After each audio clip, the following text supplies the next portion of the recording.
even for the places that do get ransomed, because it's ransomware response has become a playbook. And even for the places that do get successfully ransomed, that also have backups destroyed, which has become part of the attacker's playbook, is that the most critical things are all just migrating to like cloud and SaaS. So the most, even when we saw encryption events that impacted hundreds of servers, and even when we saw exfiltration that reached, several terabytes in volume, the client just kind of like shrugged their shoulders and they're like, well, the only thing attacker got was like the kitchen sink. They're like, they got the garage, and like, could there be important stuff in the garage? Like, yeah, I mean, you go digging around in it, but then they feel the book like, I bet they're not even really going to look through all 4 terabytes. Like, that's a lot of shit to go through. That's old and doesn't really mean anything to anyone anyways. Just spreadsheets that some secretary put together that just, again, doesn't really mean anything.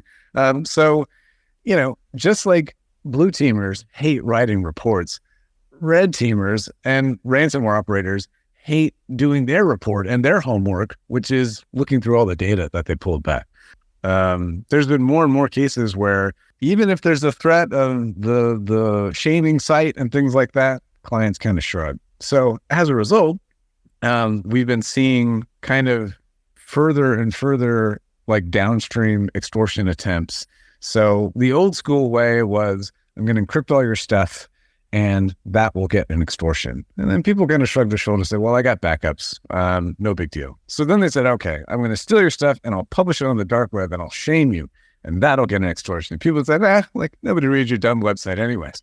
So now the third layer of extortion attempt is, I'm going to steal all of your employees' personal information so that I can commit downstream fraud and have access to their crypto wallets, have access to their bank accounts, and then I'm going to harvest financial information and, benefits that way.